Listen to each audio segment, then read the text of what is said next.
오늘은 나의 열매는 이라고 하는 제목으로 잠시 설교 말씀 나누겠습니다. 사람들이 저마다 좋아하는 일, 또 쉽게 하는 일, 또 힘들어하는 일, 뭐 이런 스타일들이 있잖아요. 제가 나는 이런 일을 힘들어하고 이런 일을 좀 그나마 잘 감당하는구나 하는 것을 깨달았던 뭐 여러 가지 계기가 있지만 그 중에도 기억나는 일이 하나 있는데, 그 대학 다닐 때 농화를 간 적이 있어요. 농촌 봉사활동. 전라남도 승주군에 있는 어느 선배 목사님이 목회를 하시던 산골 마을이었는데, 거기 이제 할아버지 할머니들이 이제 손바닥만한이라고 하면 안 되겠지만 천수답이에요. 하늘에서 비가 와야만 농사를 지을 수 있는 그런 산골에 밭이 있는데 논이 있고 밭이 있는데 평생 이제 농사를 지어 왔으니까 이제 나이가 들어서 힘은 없는데 벌써 30여 년 전인데도 벌써 고령화가 진행이 되어서 일할 사람은 없고, 그래서 교회 목사님이 청년들을 데리고 와서 모내기하고 추수만 해주면 나머지 피 뽑고 뭐 이런 거는 그냥 조금씩 할 수 있겠다 이렇게 생각하셨나 봐요. 그러니까 와서 봄에 제가 갔을 때가 봄이었는데 그 봉사활동을 해드리니까 얼마나 좋아하시는지 몰라요. 그래서 참 보람이 있었던 일이었는데 모내기를 하러 갔어요. 갔는데 저뿐만 아니라 같이 간 친구들이 모내기를 해본 친구들이 거의 없어요. 다 봉사활동 간다고 하니까 그냥 간 거지 할 줄 아는 사람이 없어요. 그러니까 가서 이제 모내기 하는 걸 배워야 되죠. 이제 양쪽에서 못줄이라 그러잖아요. 줄 이렇게 못줄 잡고 이렇게 줄이요 그러면서 한 번씩 탁탁 넘겨요. 그러면 그 못줄에 빨간 표시가 있거든요. 그 자리마다 이제 모를 심는데 잘 심어야 되잖아요. 물에 잠겨져 있는 흙에다가 심어야 되는데 손가락 사이에 끼어가지고 이렇게 어느 정도를 딱 집어넣으라고 그러는데 이게 너무 깊이 들어가도 안 좋고 또 얕게 찍히면 이게 다 다시 나중에 떠버리잖아요. 이게 뽑혀버리잖아요. 그러니까 그거를 해본 사람들은 아는데 다 처음이니까 초보니까 막 옆에 사람을 보는데 옆에 사람도 초보죠. 막 그러니까 막 힘든 거예요.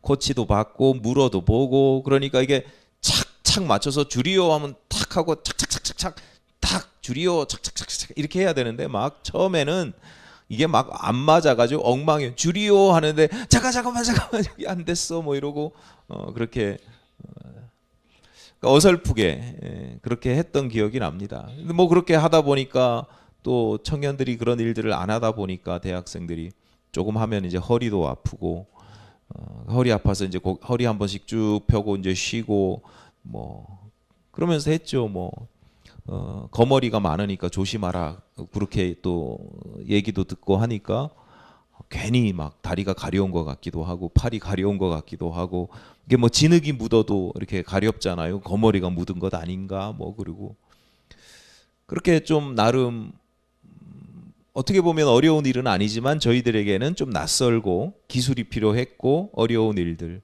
그래서 한 번씩 허리를 쫙 펴고 이제 기지개를 펴고 할 때마다 보면 그래도 절반쯤 다 모를 심은 게 보이고 또 다시 막 하다가 허리를 딱 펴면 이제 한 3분의 1 남았구나. 이제 조금 또 한 번 딱 허리를 펴면 이제 거의 다 됐구나. 뭐 그 다랑이 논이라고 하는 계단식 논은 아니지만 이렇게 몇 층으로 이렇게 돼 있었거든요. 산골이니까 한 두세 논을 그렇게 한 것 같아요. 산골이니까 논이 넓지 않으니까 오전에 다 끝났어요. 모내기가. 중간에 참도 먹고 할아버지 할머니들이 너무 고마우니까 그때 먹었던 그 맛을 잊을 수가 없는데 그 죽순을 무쳐 오셨어요. 그 전라도니까 죽순을 무쳐 가지고 그 막걸리를 가지고 오셨더라고요. 막걸리인지 동동주인지 모르겠어요. 탁주를 가지고 오셨는데 이제 저희는 교회를 통해서 왔으니까 선배 목사님한테 눈치를 보니까 마시라고. 그래가지고 이제 어르신들 때문에 저희가 마시고 싶어서가 아니라 어르신들이 그렇게 꼬부랑꼬부랑하고 이제 그걸 가지고 오셨으니까 그 마셨는데 저는 이제 뻗었죠. 술을 못 하거든요. 뭐 그랬던 기억이 있습니다. 그래서 오전에 그 일을 마치니까 오후가 남잖아요. 그러니까 오후가 남으니까 생각보다 빨리 많은 사람들이 와서 생각보다 빨리 진행이 돼서 오후에는 트럭을 타고 근처 산으로 갔어요. 매실을 수확을 해야 된대요. 그래서 산 위로 이렇게 올라가요. 산 위로 올라갔더니 경사진 산 위로 이렇게 막 밭을 지나서 올라갔더니 그 마을 어르신들이 나무를 막 흔들어요. 매실나무, 매화나무를 막 흔들어요. 그럼 매실이 땅에 이렇게 떨어지잖아요. 그럼 이제 그 중에서 이제 골라서 줍는 거예요. 너무 상한 거나 뭐 이런 거는 빼고 잘 익은 것들을 자루에다가 막 담아요. 그래서 잘 담았어요. 이게 일이 어려운 게 없잖아요. 처음 하는 일이지만 이 무슨 기술이 필요한 게 아니잖아요. 그냥 보고 담아서 금세 가득 차더라고요. 가득 차면 그걸 가지고 산 아래로 비탈길이니까 조금 조심조심해서 내려와서 트럭에다 실으면 되는 거예요. 트럭에 실었어요. 끝났구나 그랬더니 다시 가야 된대요. 그래요? 또 있나 보다. 다시 갔는데 다른 나무가 아니라 아까 털었던 그 나무를 또 흔드시는 거예요. 근데 아까만큼은 아닌데 매실이 또 떨어져요. 또 주웠어요. 그리고 이제 다 또 금방 채웠어요. 그리고 또 가지고 내려왔어요. 이제 끝났나 보다 했더니 또 올라가야 된대요. 그러니까 어르신들은 그 일의 성과, 그 일이 어느 정도 진행됐는지를 아시겠지만 저희들 입장에서는 이게 뭐야? 일이 끝이 없는 거예요. 모내기는 이렇게 하면서 절반쯤 했구나. 또 뭐 한 3분의 1 남았구나. 이런 게 보이잖아요. 이제 좀 있으면 쉬는 시간이고 좀 있으면 끝나는구나. 이게 보이는데 매실은 그냥 따는 데까지 따는 거예요. 몇 시까지 그 트럭이 가득 채워질 때까지인지 뭐 그건 모르겠어요. 그냥 그 어르신이 따라고 하는 그냥 그만두라고 할 때까지. 그러니까 내려갈 때도 이게 지금 이게 마지막으로 내려가는 건지 내려가면 다시 올라가라 그러면 다시 올라가고 올라가서 따는 게 이게 마지막인지 몇 번째인지를 모르는 거예요. 그러니까 저희는 그냥 한 번만 하면 될 줄 알았는데 제가 그 일을 경험하면서 제 성격에 모내기를 하는 게 힘들었을까요? 매실을 줍는 게 힘들었을까요? 예, 제 성격이 그래요. 제가 내가 성향이 이렇구나라고 했던 게 모내기는 어려워도 이게 진행 과정이 진척 상황이 보이니까 저는 그건 좀 마음이 좀 덜 불편한데 이 매실은 내가 지금 어느 상황에 있는지 어느 지점에 있는지를 모르니까 진척 상황이 참 힘드니까 단순 노동이고 뭐 일이 좀 힘을 쓰는 거라 힘들긴 해도 어렵진 않았거든요. 그런데 나는 이런 일을 어려워하는구나라는 걸 그때 깨달았어요.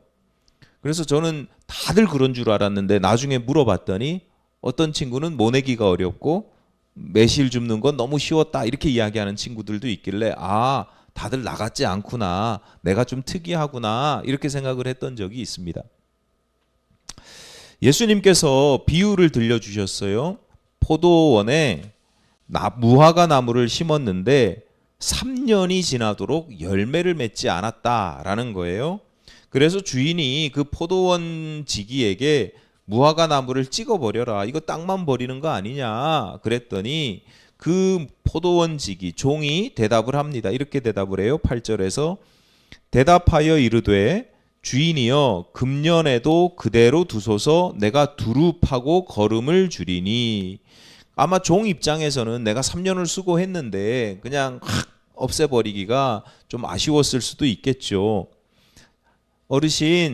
주인 어르신 한 해만 더 기회를 주시면 제가 그 주변에 땅도 두루두루 넓게 파가지고 거기다가 거름을 나무에다 직접 주면 안 되니까 주변에다가 이제 거름을 좀 잘 주고 한 해만 더 잘 키워 보겠습니다. 그 다음이 중요해요. 그 종이 하는 얘기가 그렇게 하면 반드시 열매를 맺을 것입니다. 이렇게 대답을 해요? 아니요. 그렇게 대답을 하지 않아요. 이어지는 9절입니다.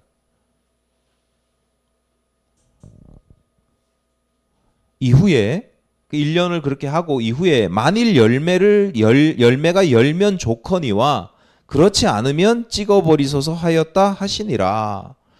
그러니까 이 포도원 지기가 내가 1년 동안 열심히 이렇게 잘 키우면 그러면 열매가 맺을 겁니다. 이렇게 대답하는 게 아니에요. 그때 열매가 맺으면 좋겠지만 아니면 뭐 그때 가서 좀 그때 그러니까 찍으십시오. 찍어버려도 됩니다. 그러니까 1년만 유예를 해달라는 거지 내가 이걸 열심히 길러서 열매를 맺게 하겠다거나 열매를 맺을 것입니다라거나 뭐 그런 얘기가 아니에요. 비유가 그러니까 좀 이상하지 않아요?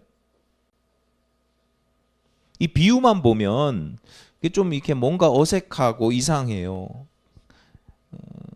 근데 왜 이런 비유가 나오느냐? 본문 6절이 이렇게 이 비유의 말씀이 이렇게 시작하거든요. 본문 6절이 빨리빨리 안 넘기세요?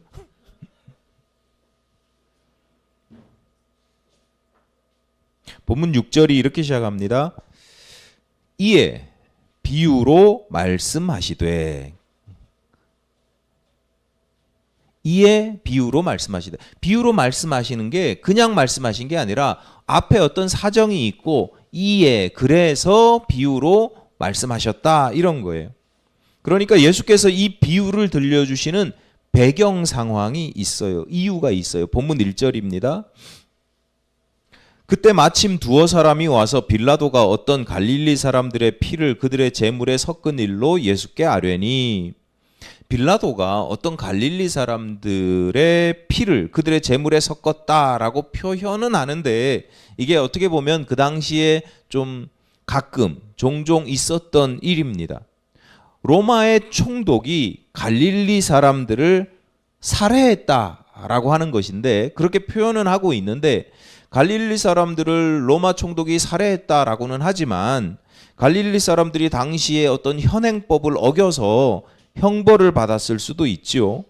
또 그 갈릴리 사람들, 그 북쪽에 있는 사람들이 그런 극악무도한 범죄자, 강도 살인을 한 사람들일 수도 있으나 그 당시에는 또 독립운동하는 사람들도 많았거든요. 그러니까 독립운동을 하다가 잡혀서 죽은 사람일 수도 있어요. 그러니까 정식적인 재판에 따른 판결일 수도 있고 정치적인 이유일 수도 있는데 하여튼 정확한 이유는 잘 몰라요. 다만 이 이야기를 전하는 사람들이 그들이 갈릴리 사람들의 피를 그들의 제물에 섞었다라고 표현을 하는 걸 보면 일종의 음모론 같은 게 있는 거죠. 백성들 사이에 그냥 죽였어 이게 아니라 그들의 피를 그들의 제물에 섞었다. 대부분의 음모론이 나타나는 이런 식의 음모론이 나타나는 이유가 있어요. 대부분의 경우에 그 죽음이 정상적이지는 않을 때 그러니까 우리가 말하는 비정상적인 뭔가 좀 이상한 죽음이야. 뭐 그럴 때 음모론들이 발생을 하거든요. 아마 그랬을 거예요. 일반적이지 않은 죽음. 근데 왜 이 이야기를 그들이 이 일반적이지 않은 죽음을 음모론을 섞어가지고 이야기를 하는 그 이유를 우린 정확하게 알 수는 없지만 이어지는 예수께서 하시는 말씀 그 대답을 통해서 조금은 유추를 할 수 있는 부분이 있어요. 본문 2절입니다. 대답하여 이르시되 너희는 이 갈릴리 사람들이 이같이 해 받음으로 다른 모든 갈릴리 사람보다 죄가 더 있는 줄 아느냐. 그러니까 이 죽은 갈릴리 사람들이 뭔가 좀 해를 받은 건 손해를 본 것, 보통 사람들보다 피해를 입은 건 맞는데 그렇다고 하다면 그 해 받은 갈릴리 사람들, 죽은 사람들은 너희들보다 죄가 더 많기 때문에 죽은 줄 아느냐 이렇게 반문을 하시는 거예요. 오늘날도 마찬가지지만 그 당시에는 이게 굉장히 보편적인 그 상식이었고 논리였거든요. 어떤 사람이 억울한 죽음을 당했어요. 비정상적인 죽음을 당했어요. 이상한 죽음을 경험을 했어요. 그러면 그 이유가 있다고 봐요? 없다고 봐요? 있다고 본단 말이에요. 근데 그 이유들이 있는데 그러니까 이제 막 그 음모론 같은 것들이 발생을 하는 건데 그 이유 중에 하나, 대표적인 이유 중에 그런 이유들 중에 대표되는 게 뭐냐면 자기들의 죄 때문이다. 그러니까 벌을 받았다. 이렇게 이해할 수 없는, 저 사람은 죽으면 안 되는데 죽었어. 그러면 우리가 알 수 없는 무언가 저 사람이 지은 죄가 있을 것이다 라고 생각을 했다는 거예요. 근데 예수님께서는 그게 아니야 라고 지금 이야기를 하는 거예요. 그게 그런 생각들이 보편적인 상식일 때, 우리나라도 마찬가지잖아요. 우리나라 옛날에 길에서 사람이 죽으면 뭐라 그래요? 객사. 일찍 죽으면 뭐 횡사. 그러니까 이게 다 비정상적인 죽음이라는 거예요. 사람은 집에서 편안하게 노년에 죽어야 정상적인 죽음이고 그 외에는 다 비정상적인 죽음이라고 보는 거예요. 그래서 다 무당 찾아가고 제사 드리고 막 하는 게, 그런 비정상적인 죽음을 우리나라 사람들은, 죽은 사람들이 원한을, 내가 비정상적으로 죽었으니까 그래서 원혼이 되어서 구천을 헤매고 하늘로 못 가고 도솔천을 못 가고 뭐 그런 생각들이 있거든요. 그러니까 그런, 제가 원고에 오면 설명을 해드리다 보니까 우리나라 사람들이 그러는 것처럼 이 중동 지방의 성경의 시대 사람들은 어떤 사람이 죽었어. 비정상적인 죽음을 죽으면 그 사람이 무슨 끔찍한 죄를 저질렀나 봐. 죄가 많은가 봐. 이런 생각이 아주 보편적인 상식적인 생각이었다는 거예요. 그래서 예수님은 그거 아니야 라고 지금 이야기를 하는 거예요. 그러니까 이 이야기를 듣고 있는 사람들 입장에서는 이게 굉장히 충격적인 이야기이지요. 자신들의 상식을 깨트리는 이야기니까. 다른 갈릴리 사람들보다 죄가 더 많았기 때문에 죽은 건 아니야 라고 이야기를 하시는 겁니다. 이어지는 3절입니다. 너희에게 이르노니 아니라 너희도 만일 회개하지 아니하면 다 이와 같이 망하리라.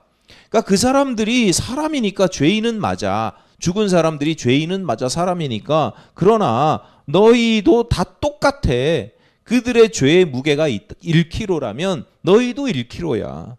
그들이 3kg라면 너희도 3kg야. 똑같아.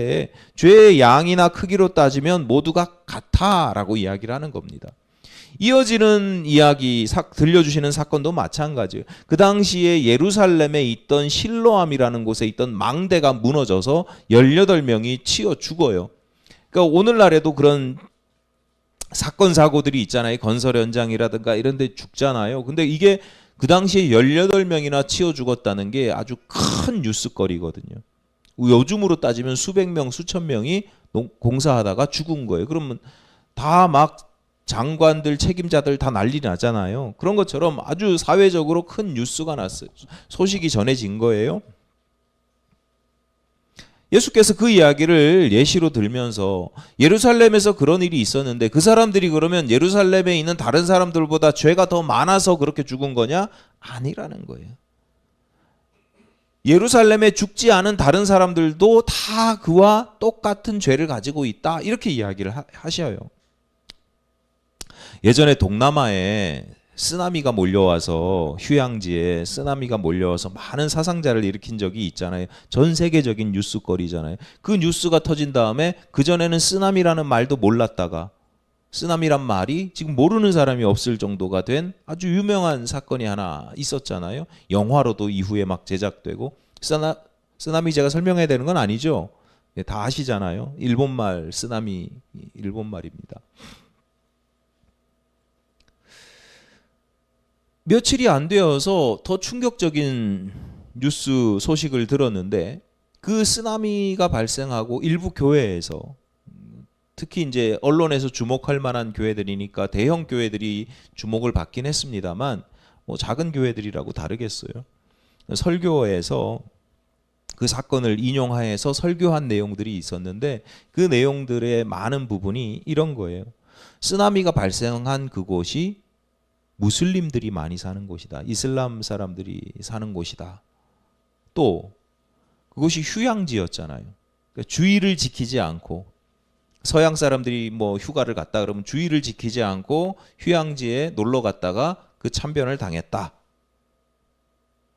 그러니까 결국 그들이 재난을 당한 것은 그들이 우상을 섬기는 사람들이었거나 또는 죄를 지었기 때문에 벌을 받은 것이다라는 논리로 그 당시 있었던 쓰나미 사건을 인용해서 막 설교하는 내용이 있었던 거예요. 오늘 예수님의 말씀에 비추어 보면 말이 안 되는 거죠. 사실 논리 자체가 완전히 틀렸다 이렇게 단정 지을 수는 없어요. 왜냐하면 죄를 지으면 벌을 받는다 라고 하는 게 인과응보의 논리 중에 아주 대표적인, 죄를 지으면 벌을 받는다, 언젠가는 벌을 받는다, 뭐 이런 게 있으니까요. 상식적인 우리 경험적으로 모든 걸 다 적용시켜 볼 수는 없어도 일반적으로 뭐 그런 이야기를 할 수 있어요. 그러니까 100번 양보해도 그렇게 볼 수도 있죠. 그런데 정말 중요한 건 뭐냐면 맥락이에요. 맥락. 왜 그런 이야기를 하냐는 거지.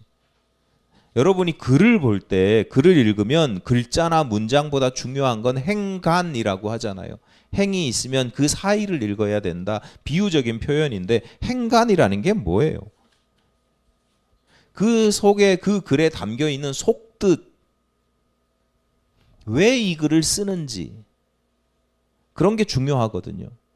왜 주일날 교회에서 목사님들이 그런 설교를 하시는가? 여러분 잘 보세요.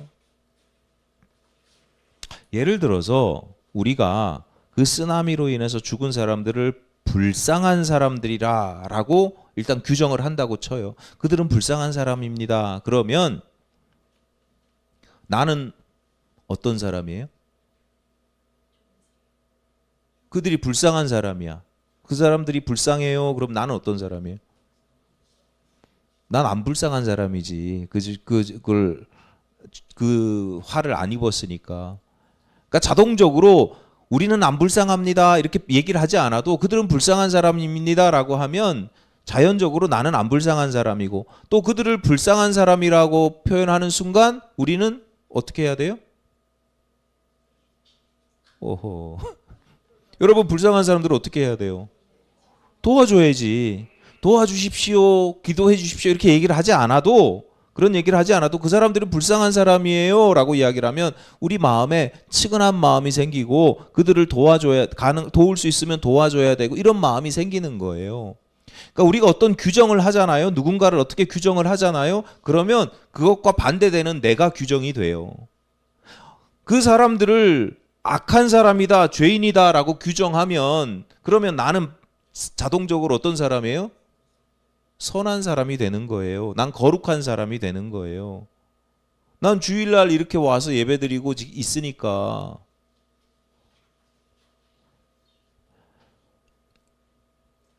더 정확하게 말하자면 그렇게 규정하기 때문에 내가 다른 사람이 되는 게 아니라 나는 그들과 다른 사람이다라는 생각을 가지고 있기 때문에 그렇게 규정을 하게 돼요. 그러니까 그걸 알든 모르든 아니면 교묘하게 이용을 하는 것이든 결과적으로 그 맥락, 저 사람들은 우상을 섬겼고 주일도 안 지키고 놀러가서 퇴폐와 향락을 즐기다가 저렇게 벌을 받았다라고 이야기를 하는 그 맥락 가운데 아주 중요한 건 뭐냐면 나는 그들과 다릅니다. 나는 선한 사람입니다. 선민의식이 있는 거예요. 교묘하게 나는 그래도 저들보다는 의롭게 살아 이런 것들이 깔려 있는 거예요. 그러니까 그게 문제예요. 그게 보이지 않는 영성이 그게 문제입니다. 예수께서 이와 비슷한 맥락에서 지금 교훈의 말씀을 주시는 거예요. 어떤 사람이 예기치 못한 불행을 겪었어요. 그러면 그들과 나는 다르다라고 생각할 게 아니라는 거예요. 나는 지금 사고를 겪지 않았으니까 그들과 달라 이렇게 생각하는 게 보통 사람들의 아주 일반적이고 자연적인 이 사고의 방식인데 그거 아니라는 거예요. 어떻게 생각해야 되느냐? 나도 그들과 똑같은데 나는 다만 은혜를 받아서 은혜를 통해서 그 불행을 겪지 않은 것이다 라고 여겨야 된다. 오늘 본문의 경우처럼 죄의 문제라고 여긴다면, 저 사람들이 죄 때문에 벌을 받았다고 본다면 나도 똑같은 죄인이니까 나는 어떻게 해야 되느냐? 회개를 해야 된다라고 이야기하는 거예요. 5절 말씀입니다. 너희에게 이르노니 아니라 너희도 만일 회개하지 아니하면 다 이와 같이 망하리라.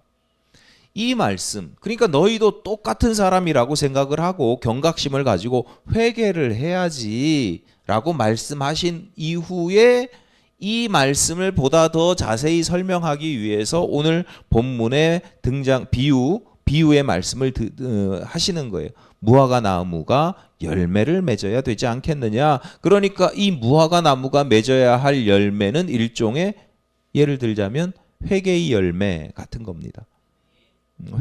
회개 기도하는 게 회개가 아니라 너희는 회개의 열매를 맺어야 되지 않느냐. 그런데 그 나무가 3년이 넘도록 열매를 맺지 못하고 있다. 그래서 주인이 포도원 지기가 주인에게 사정사정을 해서 1년의 유예 기간을 얻었어요. 이후에 열매를 맺을지도 아닐지도 몰라요. 1년 후에도 열매를 맺지 않으면 찍어버리게 될 것이다.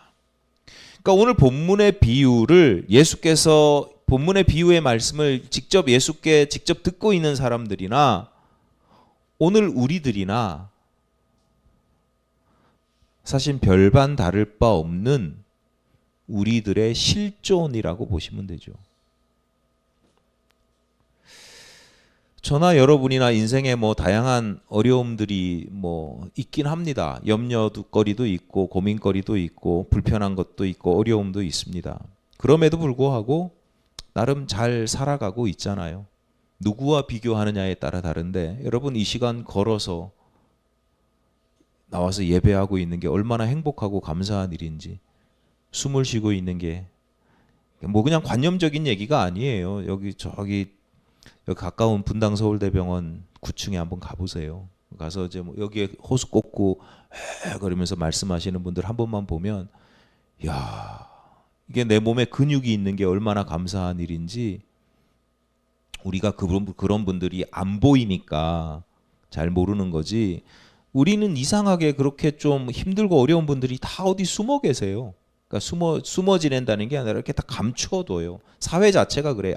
보이는 게 불편하니까 전문 기관이나 이런 데다가 다 감춰두거든요. 여러분 부모님들 나중에 돌아가실 때쯤 돼서 중병에 걸리면 댁에서 안 모시죠. 네. 중환자실 병원에 가고 중환자실 가고 요양원에 보내고 요양병원에 가고. 한편으로는 좀 이해가 되긴 해요. 너무 고통스러우니까. 아픈 사람도 고통스럽지만 아픈 사람을 돌보는 내가 얼마나 고통스러워요. 힘들어요. 그래서 우리 눈에 잘 안 보여요. 그러다가 이제 내가 막상 그 일을 딱 겪고 나면 와, 죽을 것 같죠. 그러니까 지금 우리가 이 시간에 우리가 영원히 이렇게 건강하게 서로 맑게 알아듣고 눈 마주치면서 맛있는 음식 먹으면서 대화하면서 영원하지 않거든요. 얼마나 이 시간을 우리가 그 시간이 우리에게 얼마나 주어졌는지 몰라요. 사실은 감사하고 굉장히 잘 살아가고 있는 거예요. 돈이 좀 없어도 잘 살아가고 있는 거예요. 그런데 우리가 이렇게 지금 잘 살아가고 있는 게 너무 당연한 게 아니라는 거예요. 우리가 잘났기 때문인가? 아니라는 거예요. 우리가 이렇게 나름 행복하게 건강하게 잘 살고 있는 이유는 주님의 은혜 때문이고 주님께서 참고 기다려 주시기 때문이라는 거예요. 회개의 열매를 맺고 있지 않은데, 거룩하게 변화되지 않는데도 주님께서 한 해만 더 그러다가 지금 3년이 지나서 이젠 안 되겠다, 찍어버리자. 왜냐하면 밭만 버리니까, 땅만 버리니까 그 땅에 다른 나무를 심으면 다른 사람을 더 키우면 되잖아요. 우리 때문에 못 키우잖아요. 그러니까 그 마지막에 와 있다라는 거예요. 본문 6절입니다. 이에 비유로 말씀하시되 한 사람이 포도원에 무화과 나무를 심은 것이 있더니 와서 그 열매를 구하였으나 얻지 못한지라. 한 사람이 포도원에 무화과 나무를 심었다. 말이 돼요? 우리나라 사람들은 이걸 그냥 읽어요. 근데 이게 사실은 예수님의 이 비유의 말씀을 듣는 사람들은 이게 되게 코미디 같은 얘기예요. 말이 안 돼요. 성경의 땅에서 자라는 대표적인 과실이 세 가지가 있어요. 포도, 올리브, 무화과. 포도는 포도즙을 만들고 포도주를 만들죠. 6개월은 건기고 6개월은 우기예요. 건기에는 물이 없어요.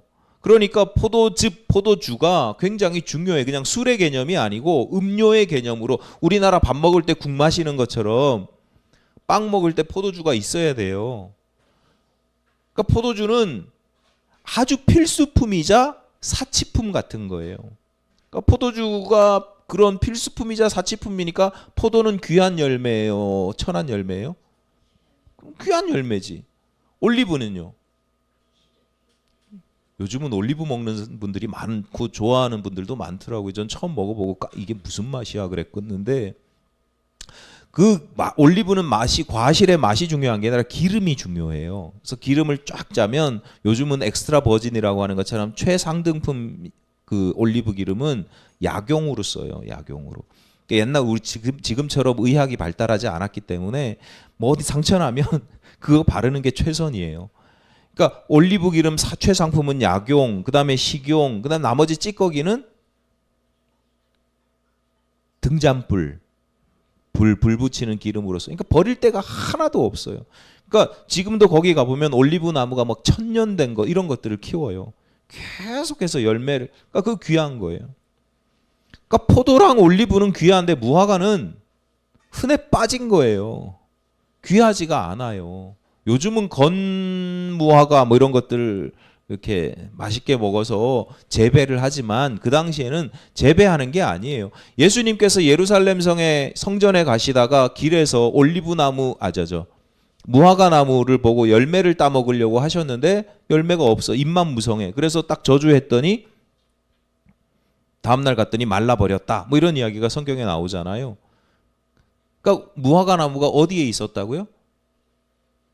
길가에 가로수로 있는 거예요. 그래서 아무나 막 따먹는, 누가 기르지도 않는 뭐 그런 거예요. 뭐 아주 뭐 몹쓸 나무는 아니지만, 몹쓸 열매는 아니지만 포도나 올리브에 비하면 이건 뭐 비교가 안 되는 거죠. 그런데 본문을 보면 그 무화과 나무를 어디에 심었다고요? 포도원에 심었대요. 포도원에. 포도를 심을 자리에 올리브 나무를 심었다는 거예요. 말이 안 되는 거죠. 이게 누가 그렇게 해요? 여러분 같으면 그렇게 하시겠습니까? 말이 안 되는 거예요. 비유이기 때문에 이게 가능한 거죠. 근데 왜 이런 비유를 하시느냐? 이게 역시 우리들의 실존이라는 거예요. 우리는 무슨 나무예요? 무화과 나무예요. 근데 어디 심겨져 있어요? 포도원에 심겨져 있는 거죠. 아무데나 막 방치되어 있는 무화과 나무가 아니라 포도원에 심겨져서 돌봄을 받고 기름을 받고 막 비료를 주고, 우리가 포도나무 같아서 포도나무처럼 취급을 받고 돌봄을 받는 게 아니라 우리는 무화과 나무에 불과한데, 그런데 포도나무가 누리는 은혜를 온통 누리고 있고, 그것도 모자라서 3년째 열매를 기다려도 안 나오니까 한 번만 더. 옛 시대를 배경으로 하는 역사나 드라마, 영화를 보면 종종 그런 생각이 들기도 해요. 나는 얼마나 지금 행복한가. 멀리 갈 필요도 없죠. 우리 부모님 세대의 삶만 떠올려도 마찬가지입니다. 제가 그냥 느껴지기에는 어르신들이 참 존경스러운 이유가 굉장히 고생스러운, 지금과 비교해보면 굉장히 고생스러운 삶을 사셨어요. 요즘 집에서 온수 버튼 하나 딱 누르면 아무 때나 따뜻한 물로 씻을 수 있잖아요. 외국 사람들이 놀란대요. 어떻게 머리를 매일 감냐고. 어느 핀란드 사람이 하는 얘기가, 옛날에 자기 한국 친구가 자기 집에 놀러 왔는데 그 놀러 온 걸 이후에도 그 집 어머니랑 내내 이야기를 한대요. 어떻게 하루에 2번 머리를 감을 수 있냐고, 아침 저녁으로. 자기들은 일주일에 2-3번 감는데.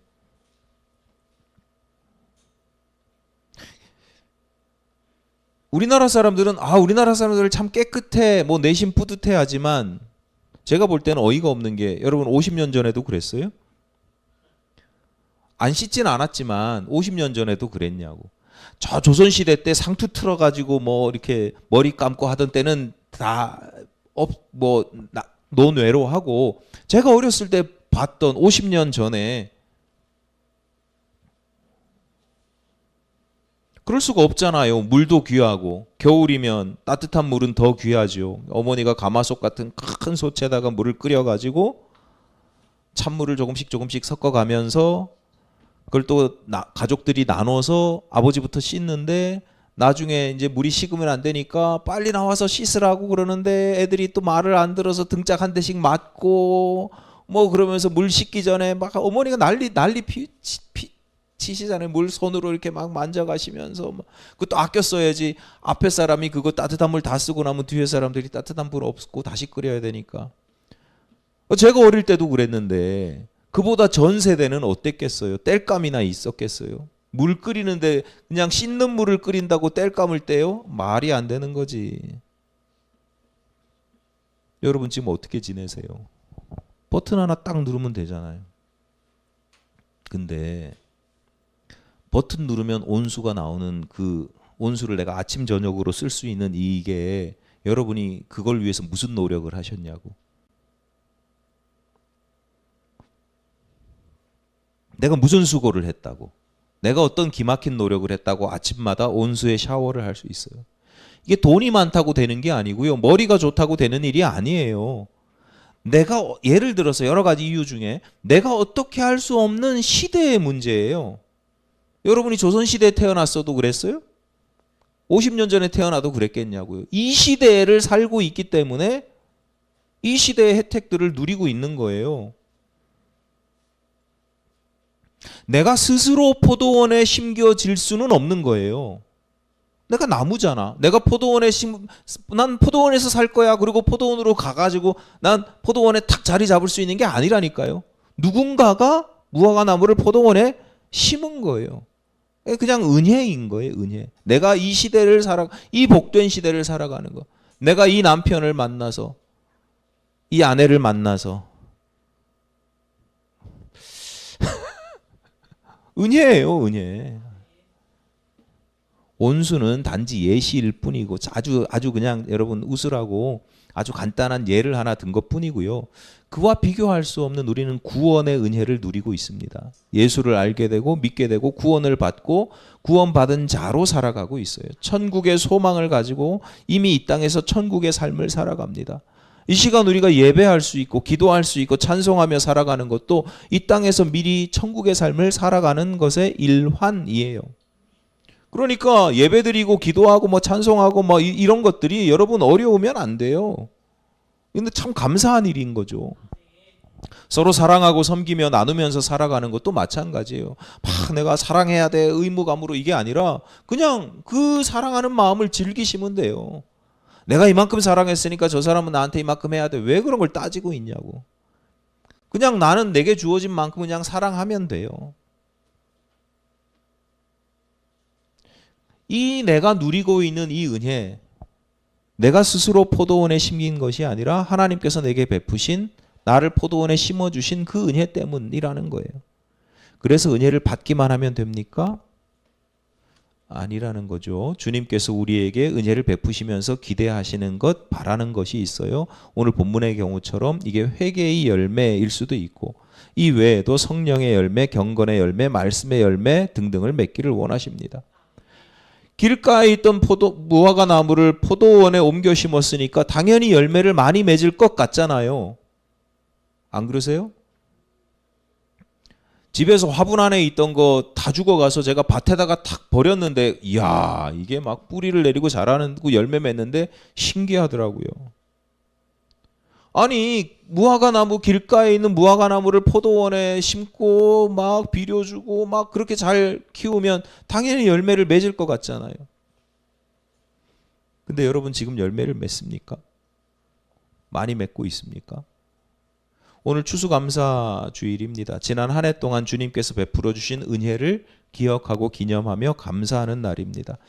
경제적인 수익을 얼마나 더 거두었고 세상에서 어떤 성과를 내고 성공을 거두었는지도 중요합니다. 그것도 모두 주님의 은혜로 여깁니다. 더불어서 성도들은 한 가지를 더 생각해야 합니다. 내가 맺어야 할 하나님께서 내게 원하시는 신앙의 열매들, 경건의 열매들, 거룩의 열매들, 말씀의 열매들이 있습니다. 그건 얼마나 맺었는가 하는 거예요. 다시 묻습니다. 여러분은 지난 한 해 동안 얼마나 많은 신앙의 열매, 경건의 열매, 거룩의 열매를 거두셨습니까? 조금만 더 구체적으로 예를 들어보겠습니다. 얼마나 많은 사람들에게 복음을 전파했고 그들을 구원의 길로 이끄셨습니까? 그리스도의 사랑을 얼마나 자주, 많이, 깊이 전하셨습니까? 개인적으로는 얼마나 더 경건해지고 거룩해지셨습니까? 사실 노력을 안 해도 문제지만 노력을 한다 해도 이게 판단하기가 쉽지가 않습니다. 앞서 제가 매실 주었던 일을 말씀드린 이유입니다. 신앙생활이라는 게 우리가 경건해지고 거룩해진다고 하는 것이, 내가 하나님께서 원하시는 열매를 맺는다고 하는 것이 논에 모내기를 탁탁탁탁탁 하는 것처럼 그 진척 상황이나 성과가 눈에 보이는 게 아니에요. 한눈에 보이는 게 아니에요. 신앙생활이라는 게 그래요. 이만큼 노력한 것 같은데 나 열심히 이만큼까지 왔어. 그 순간 고개를 딱 들면 와, 이렇게 이렇게 더 앞에 가야 할 길이 더 멀리 있지? 요 산 하나 딱 넘으면 다 끝나는 줄 알았는데 산 하나 넘었는데 앞에 더 큰 산이 있네. 신앙생활이라는 게 그래요. 거룩 경건한 생활이라는 게. 그저 나무 한번 흔들기만 했는데 막 열매가 우수수 떨어져가지고 자루 가득 채우는 그런 환희의 즐거움의 경험도 있습니다만, 그래서 우쭐거리다 보면 다른 사람들은 이미 여러 자루를 막 가지고 있는 모습이 보이기도 하고요. 평생 끝이 보이지 않는 길을 가는 것처럼 애매하고 막막하기도 합니다. 그래서 신앙생활이 참 쉽지는 않아요. 힘들어요. 목사들은 교인들의 숫자, 헌금액이 증가할 때마다 자긍하고 즐거워하고, 반대로 교인들이 줄어들고 헌금액이 줄어들고 그러면 자책하고 주눅이 들기도 합니다. 오늘도 예배 딱 시작하는데 보여야 될 몇 분들이 안 보이셔서 제 마음이 어쩔 수가 없어요. 어쩔 수가 없어요. 근데 그런 걸로 평가할 수 있는 문제는 아니에요. 그게 무슨, 하나님도 그렇게 보시겠느냐? 하나님께서도 내가 맺는 열매를 그런 걸로 판단하시겠느냐? 제가 목사니까 성도들이 많아지고 교회 헌금액이 많아진다는 걸 여러분 오해하시면 안 되는 게, 헌금액이 많아지면 그 헌금액으로 할 수 있는 선교 사업이나 여러 사업들이 많아지니까 그런 말씀을 드리는 거예요. 그러니까 그런 걸로 하나님께서 나를 넌 열매를 잘 맺었어, 아니야, 이렇게 판단하시겠느냐? 아니거든요.